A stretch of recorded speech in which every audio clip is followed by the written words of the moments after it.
The Vegas Tourist, and welcome back to my channel. Today I'm going to kind of give you an update on one of the projects that's been off and on the Vegas Strip, which is Resorts World. That big beautiful thing that is sitting right where the Stardust used to sit.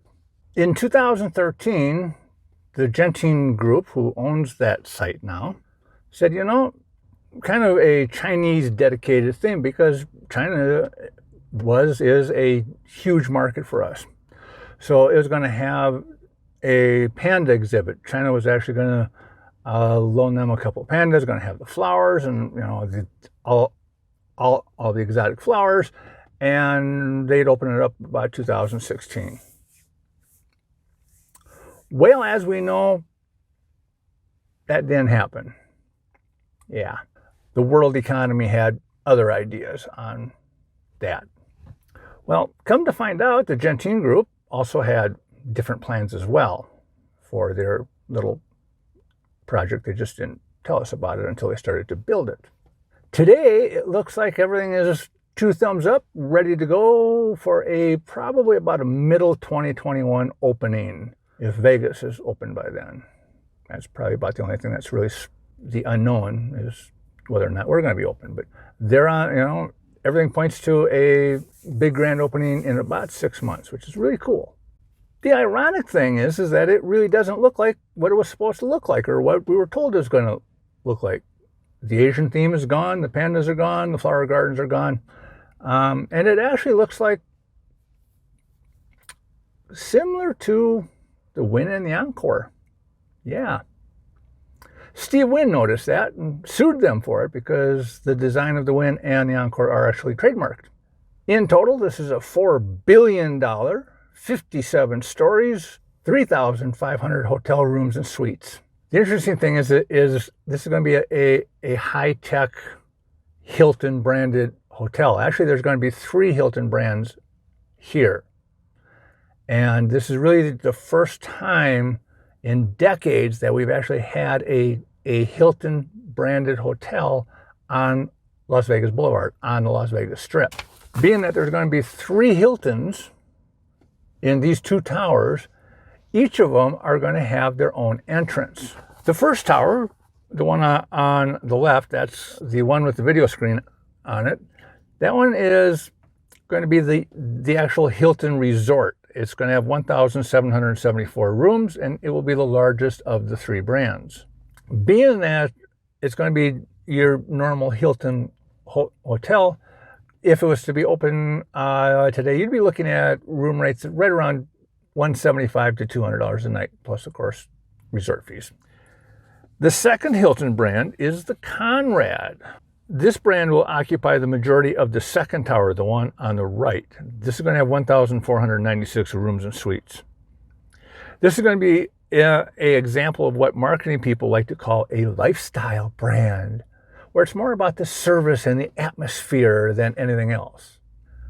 The name comes from the founder of the Hilton brand, Conrad Hilton. If it was to open today, looking at what is out there, you're probably looking at about a $300 to $400 a night room. Finally, we have the third branded Hilton. This is the XLR by Hilton. This is going to be the 3rd one in the entire world. Being that this is the new Hilton brand, the XLR, there's going to be 230 rooms and suites, and it's going to be at the top of that tower on the right. Currently, projected room rates for the XLR resort is right around $600 a night. Having this brand, the XLR, and this level of clientele next to the Wynn and the Encore, which is famous for catering to the big spenders, we may see some interesting changes, hopefully seeing some upgrades at the Wynn and the Encore. They've been kind of sitting on their laurels the last year or so. Kind of ironically, with all the starts and stops, the ups and downs of this project, some of us really didn't think it would ever finish, you know. I mean, started to kind of look like the big blue silo across the street there. However, that actually paid off. In an ironic twist of fate, all of this stalling and stopping, it actually came to help the final product. I mean, if you think about it, okay, being shut down, being that we've had this pandemic and the social distancing and the fear that's been beat into our heads by our government on, you know, touching other people. The fact that the Resorts World was still open as all of this hit, they could now build in the new technology. So what am I talking about? Well, several months ago, right about the time all of this hit, I was at a meeting for Las Vegas tour professionals, and the representative from Resorts World was there, and he was explaining all of the new high tech stuff that's being built into this resort, and it's just, I mean, it fits the new world. It wasn't expected, this whole shift to social distancing wasn't expected, but now that we have it, they were able to build it into the hotel before they closed everything up, where all the other resorts are now going to have to go back and build this in. They're going to have to reconfigure their property for what is already built into Resorts World. This is how they explained it. When you're going to be able to go onto the Resorts World page and pick out your room, you're going to actually be able to pick out your room. You're going to be able to see what the view of that room is. Lower down, you're not going to see as much of the strip. You can move up, you can move around. Not only are you going to be able to see your room, you're going to see what you see from your room, which is really cool. All right. So you do that. All right. You fly into Vegas, plane lands.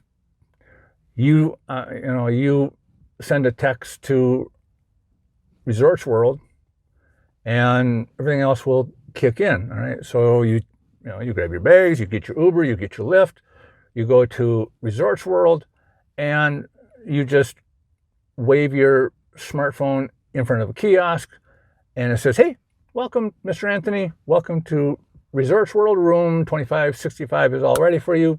Please go to the elevator." All right. So you go to the elevator, go up to your room, flash your smartphone. There's no keys.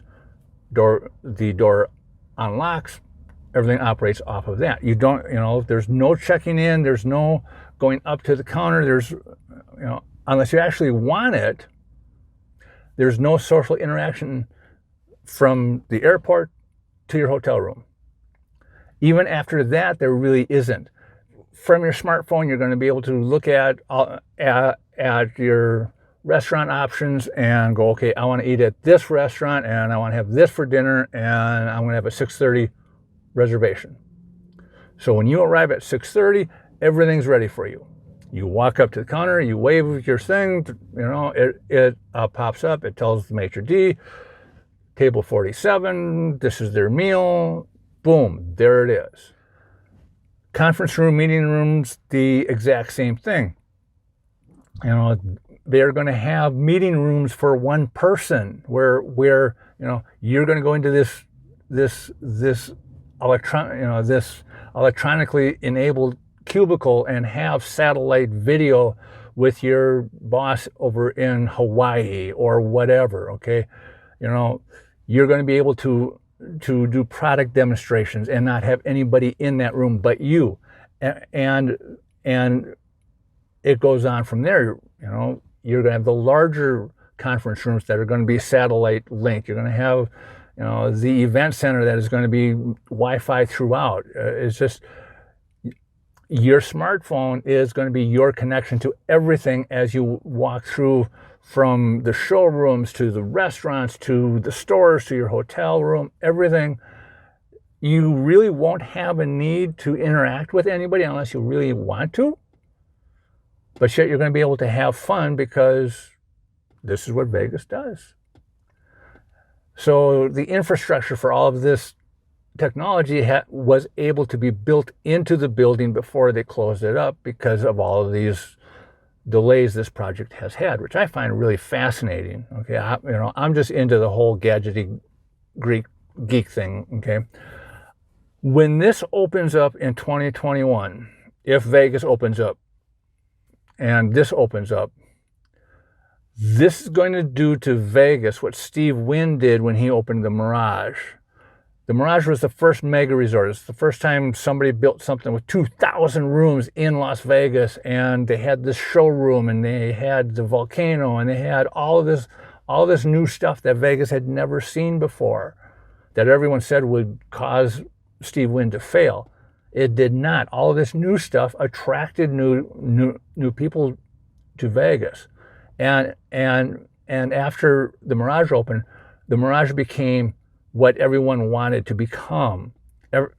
Everyone had to now up their game to match the Mirage. Okay, so back in 1989, a 2,000 room hotel was a really big thing. Now a 2,000 room hotel, okay. That's what Resorts World is going to do. Again, this is just fascinating. I just love all of this. And it's literally 6 months away. And finally, it was really cool, really, really fun to watch the National Finals Rodeo on the side of a hotel. That was so freaking cool. I cannot tell you how, as much as I dread having that much video out on the strip, it was just fun to watch. Now, if 3 or 4 hotels do that, it's going to get boring and it's going to become a problem. But, being brand new, it was really cool. All right. There you go, folks. That's the update. It was kind of a long one. I apologize for that. But please, you know the routine. Leave me your comments and your questions in the show notes down below. Like this video, subscribe to my YouTube channel, hit the little bell button, and of course, if you want more information, visit me at thevegastourist.com. I'll see you all next time.